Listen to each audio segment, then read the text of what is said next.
Well, we're challenging for promotion and Mick Powell's the top scorer in the division. Normal service has resumed. Sort of.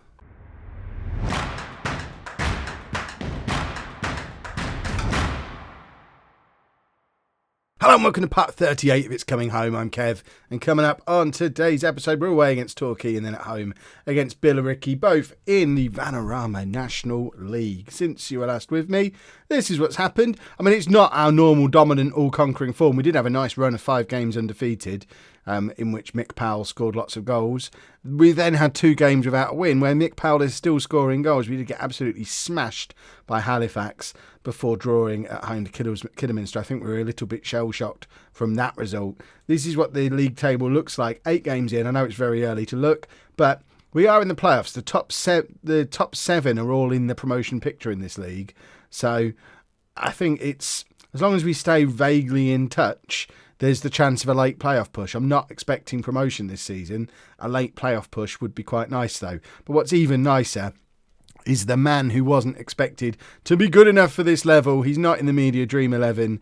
He wasn't in any of the discussions for player of the season or top goal scorer. Wasn't even in like the top 6 that were being considered for top scorer. Mick Powell, already top scorer in the division with 10 goals, top average rating, top for man of the match. Mick Powell has arrived in the National League and, as ever, has only gone and done a Mick Powell. It's his best goal return ever. So far, it's his best season ever. If he keeps this form up, it would be the best season of his life. Mick Powell is still only 20 years old. I love him. Is he a legend yet? Is he our first legend yet? He's not, but surely he's going to be our first ever legend. John Buckley as an icon. Still hasn't found a club. Still only 22 as well.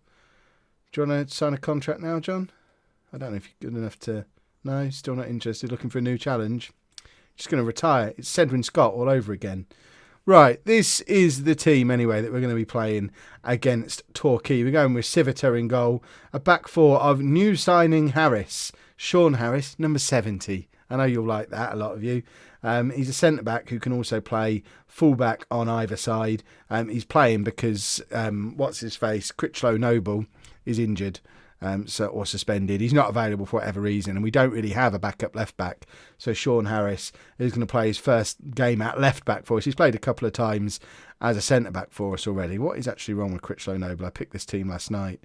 He's injured, and he's going to be injured for 6 to 8 weeks. Signing a left back suddenly becomes a priority. But Harris will play at left back alongside Colley, White and another new signing. Archie Proctor will be making his debut today. He's on loan for the rest of the season from Wimbledon. He's apparently as good as Colley, with the potential to get better, potential to be a League One central defender in future. Has played a few games in League One for Wimbledon, but had a full season at Stockport last year at this level, and hopefully he can come in and do what Oscar Vaughan did for us last year and just be a proper defender to play alongside Colley. So our defence is looking a little bit stronger now than it was. And then the rest of the team we never really had an issue with. They're all looking good. We need to sign a left back as a top priority though. So we've got Phillips at the base of the midfield with Fernandez and Wolf in front of him, and then Mick Powell supported by Cottrell and Stanley. And that's how the world should be. Stanley not really fit, but playing anyway. He's missed quite a few games recently with injury, if we have a little look. He was injured there. It's taken him ages to recover. He was only supposed to play 45 minutes in that game, but I paid him for 69 minutes by mistake. He's also only supposed to play 45 minutes today. He's just taking forever to recover. But we need him because we got thumped by Halifax and it still hurts. In other news, shirt news, there's loads of you now at this point who have contacted me on Twitter to say that your home shirts have arrived. Congratulations to all of you. Mine still aren't here, and I'm very sad about it. The moment mine arrive, I assure you, I will be showing them off in a video. But I think it's because I ordered so many. I've ordered about 9 of them because, hold on, this is, the media have been praising you lately. Go do good things. Yeah, in addition to ordering the 3 for myself, I've also ordered one for everybody who helped me set up the series and set up the save. So the FM editor's getting one for making the database. What the Fork Gaming's getting one for making the badge. Requester Kit's getting one each of the ones that he did for designing the kits. Jackson Plays FM is getting one for designing the third choice kit.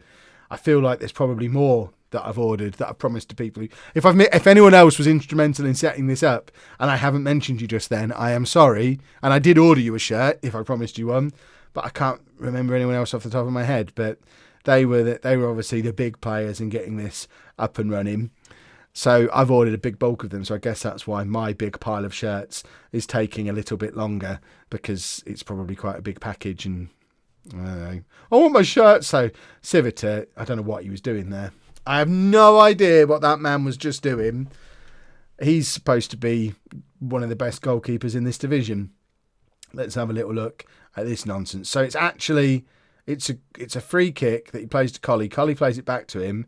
And then he just stops and lets their striker have it. Brilliant stuff. So it's 1-1 now. Torquay, where are Torquay in the league? Torquay are lower mid-table. So they're a team that really, if we are serious about being playoff contenders, which I still don't know if we are, I still suspect we're actually a mid-table side who've just had a decent run of games. But either way, this should be a team that we theoretically should be better than. Stanley plays it into Wolf. Wolf forward to Fernandez. Fernandez, beautiful pass for Mick Powell. Powell is in straight at the keeper twice. He's scored a lot of goals this season, but my word, has he missed a lot of chances as well. The man is one of the most frustrating footballers I've ever had the pleasure to work with. It's Ashley Chambers all over again from back in the Borough last year. He scores so many goals, but he's so frustrating because he misses so many chances. Oh, right. Let's assertively say the way the game's set, you can go out and play. No, we can't do that at all. We've been the better team here. We have, because if it hadn't been for Civita being a dipstick, we'd be 1-0 up. So we have been the better team. We just gifted them a goal. So hopefully we can find a way to grab another goal to compensate ourselves for it reasonably early on in this second half. But we don't want to be faffing about risking not winning a football match. Civita, again, the opportunity to give them another goal here. Instead, he just stands there forever and then picks it up.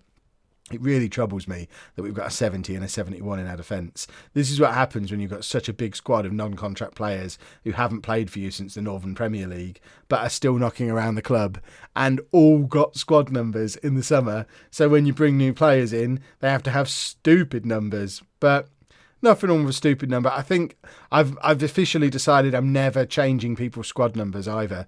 So, for example, I don't know, take Harris as an example. He's the number 70. If he ends up being the Joe Anderson of this save and is still playing for us when we get to the Premier League, he's still going to be wearing number 70 when we get there, because I think there are going to be people ordering shirts with names and numbers on. I don't want to be changing the names and numbers around. So Mick Powell will always be our number 9 until he leaves, and then we'll get a new number 9, obviously, unless we decide to retire the shirt, which we probably won't, because it's the number 9. It's the coolest shirt. Powell is in, though, and there he is, Mick. He's offside. See? Frustrating. Very frustrating man is Mick Powell. Was he offside? He was offside by a million miles. Not even close. But it was a nice finish. If only he could do that when he was onside. That would be lovely. But, alas, 'tis not how he does things. Phillips, what is happening here? They still mess around with the order on here. Shane Phillips has picked up a knock. We do have Lewis O'Brien who can come on for him. We were supposed to take Connor Stanley off, I've just remembered. O'Brien was who was coming on for him. I'm going to have to show you what... I can't. We have been going to a 4-1-3-2 quite regularly, but I haven't got Foy on the bench today, so I can't do it. But we've got to take Stanley off regardless. So I think what we're going to do is bring on Hayden Carter, push Collie further forward, and do that. O'Brien can play there. Lewis Tyler. I don't know if I've shown you Lewis Tyler yet. He's a winger who's on loan from Villa for the season. He looks like a decent player, but he's no Ben Cottrell yet. So Cottrell is going to stay on for now. But we do need to show some passion. Let's have a goal, please. We've controlled the game, but now we need to actually score some goals. And I think we're going to try and do that by bringing on Lewis Tyler on the left wing for Cottrell. He's not started a game yet, but he comes on for Cottrell every game now. So fingers crossed we can grab a late goal. But it doesn't look like it's going to happen, does it? 1-1 away against anybody at this level, I guess, isn't a disaster if we're a mid-table team. Draw your away games, win your home games, that kind of thing. The worry is we've not won for 3 games now. So let's say we're not happy. And hopefully we can go back to winning ways against Billericay, although Billericay are second in the league. So there's a potential thumping coming up against Billericay. We know how badly Swindon thumped us. We know how badly Halifax thumped us. Billericay are right up there with them, and Fylde are the team we play after that. We could go 5 games without a win here and really start to panic. Right, we're shuffling things around a little bit for the Billericay game. So we've got Diallo coming in and going over to play at left back for us.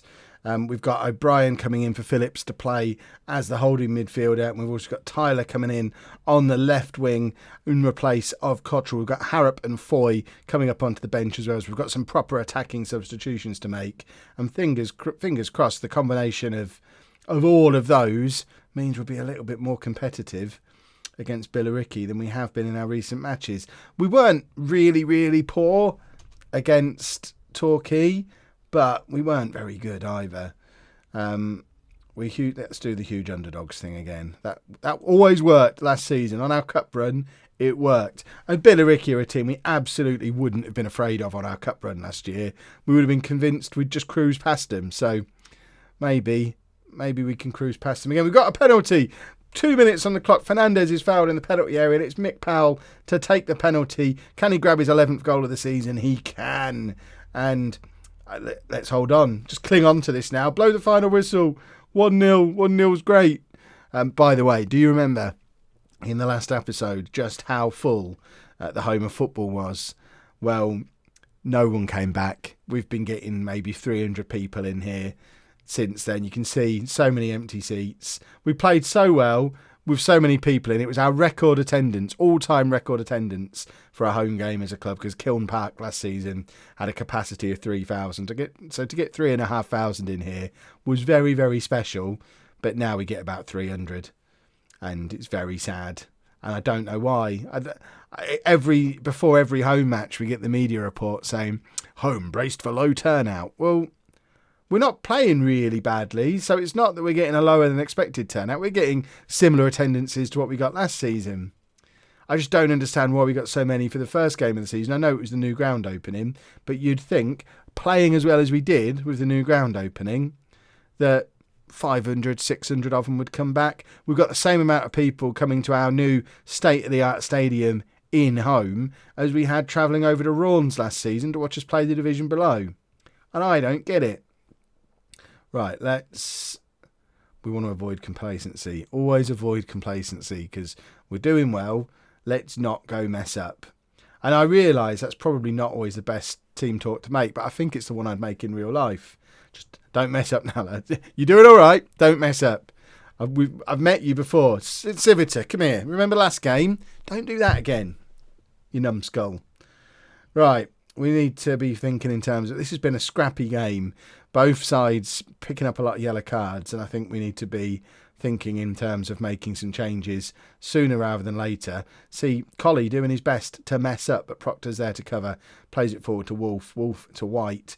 We're keeping hold of the ball nicely here, but then we just lump it forward, and that's not been the home way since the first season when we did the diamond and the home lump down in the Northern Premier League East or whatever it was called. We don't do the home lump anymore. We're a good team, but we lump it forward and then get punished by conceding a goal, and it's very sad. We don't even get to see the lump in the replay, but the only reason they had the ball from there is because we aimlessly hit the ball forward. We've got Mick Powell. How tall is Mick Powell? What, 5'8", 5'9"? We've got a little quick striker playing up front, and we're lumping long balls up to him, and what's the point? What is the point? What are we trying to achieve with that? Right, we're going to bring Cottrell on. And I'm tempted. We're going to do a triple. This seems stupid. But I want to show you these two playing together because I think it works quite well. Can they drop back into midfield and actually do a 4-4-2? No, let's just do this then. So we probably can't have both these two on attacking. This is another one of those examples of me throwing a game away, isn't it? I can feel it happening as it's happening. So you need to be a more defensive. There you go.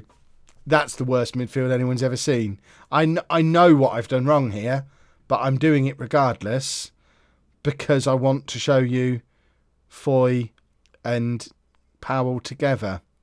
And that midfield is such a stupid idea that I still don't understand why I've done it and why I'm not correcting it.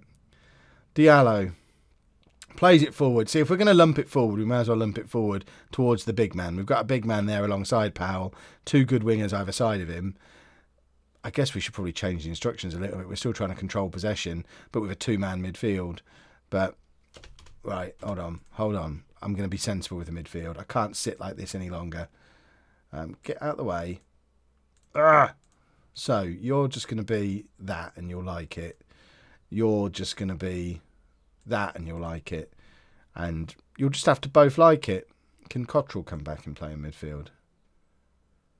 Should we just do it? What's the worst that can happen? If we put them on attack instructions to get them forward a little bit. There we go. We do that. I know I still haven't changed any of the instructions for the rest of the team, but I do feel like... Oh, you're going to shout at me in the comments, aren't you? Don't shout at me. I've not had to think as home manager for 3 years. It's been easy. Now it's getting hard. I'm having to fiddle with things. I'm choking up. I need water. It's all going wrong. And today it's completely self-inflicted. I know it's self-inflicted. We can't play a 4-4-2 with this combination of players and still try and control possession and be the better teams. We're not the better team. And I think that's what we're really struggling with. For the last 3 years, we've been able to play dominant fancy football because we've had the best players by a mile. We don't have that anymore. And I don't really have a plan B yet. But I guess there's no reason to panic. We're supposed to finish mid-table. We're currently 12th. Let's not panic yet. But this is now four games without a win. Cottrell's just scored a massively important goal, though. 2-2 against Billericay is a good result. It is still 4 games without a win, but we're looking competitive against a better team, which we didn't really, against either Swindon or Halifax. So maybe 4-4-2 is the way out of the conference. Who knew? I do think if we're going to resort to kicking the ball a long way, it makes sense to have someone with a bit of a physical presence alongside Powell. Fernandez with a last gasp corner. Can we grab an unlikely winner? We can't. It's all over. And I don't know. Everybody thought we'd be beaten today. Yeah, they did. And we did okay. But now we've got to go to Fylde and it could be 5 without a win. And I'm feeling the pressure. I need to sign a left back and quick. Ugh. Right. When are we coming back? Why is nothing happening? Is the game broken? Right. When are we coming back? We'll come back around here somewhere. We're at the end of September. We'll get roughly to the end of October. I think it is probably, although it's a more stressful season, it's probably a more interesting season to watch as I try and figure out what to do. So we'll keep the episodes a little bit closer together. Somewhere around the end of October, probably Aldershot, Harrogate, Worthing, around there somewhere. And see what happens. See where we are in the league then. Let me know down in the comments where you think we'll be in the league at that point. Right. If you have enjoyed that, please make sure you leave a nice big thumbs up on there for me. Subscribe to the channel for daily Football Manager videos. And thank you very much for watching.